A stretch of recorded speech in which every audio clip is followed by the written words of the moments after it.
Bonjour, au menu de la presse écrite de ce matin, des finances, de bonnes perspectives annoncées par la mission du FMI au Sénégal. Avec l'exploitation du pétrole, une croissance du PIB réel devrait ainsi atteindre 8,8% en 2024. L'As quotidien nous apprend ce matin que le Fonds monétaire international salue les efforts du Sénégal. Le FMI de noter ainsi la résilience du Sénégal à la face d'alerte quotidien. Une équipe du Fonds monétaire international dirigée par Maître Edouard a ainsi effectué une mission au Sénégal du 31 août au 7 septembre pour faire ainsi le point sur les récents développements économiques, mettre à jour les prévisions de croissance et de budget et discuter ensuite du projet budget 2024, l'activité des secteurs du commerce, des services au cours du premier semestre de cette année. Tout a été passé au crible. Selon le journal, l'exécution du budget jusqu'à la fin du mois de juin a été globalement conforme aux objectifs du programme. Toutefois, l'atteinte des objectifs du programme de fin décembre nécessitera ainsi des efforts supplémentaires en matière de mobilisation de recettes. Malgré le retard dans le démarrage de la production d'hydrocarbures, les perspectives macroéconomiques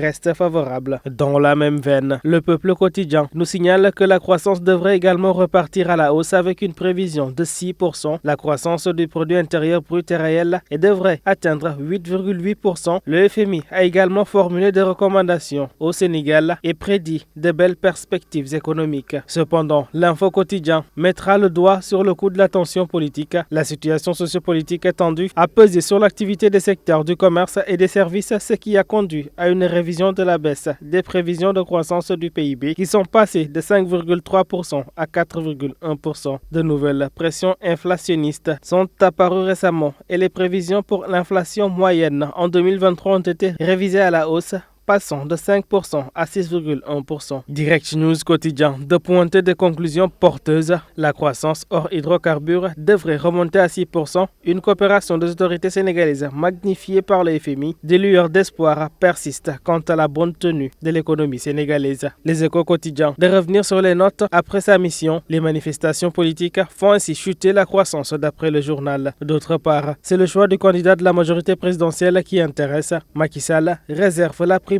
au leader de Benno demain à 16h. Une rencontre qui pourrait être élargie aux candidats à la candidature. Tous les récalcitrants qui occupent des postes de responsabilité seront limogés et convaincus. La publication. Macky, acquitte ou double. Le point actu nous le dit ce matin. Le président sera face au jeu d'intérêt. Un candidat du plan Sénégal émergent de la fermeté. L'on s'interroge, les partenaires extérieurs, en tout cas, sont dans les calculs. En attendant, Vox Populi quotidien note que Macky va trancher. Le VSD sera décisif. Sauf changement, une pré-rencontre prévue aujourd'hui au Palais pour briefer ainsi les recalés avant la grande messe de ce samedi. Macky ne veut pas mettre ses hommes devant le fait accompli. La Tribune quotidien de parler également de rébellion interdite aux responsables qui traînent ainsi des casseroles, se plier à la volonté du chef de l'État ou endosser les conséquences. Attention au rapport sur les fonds force Covid-19. Ben non, ce tasse, s'exclame Busby le jour pour sa part face à des départs. Ça part dans tous les sens.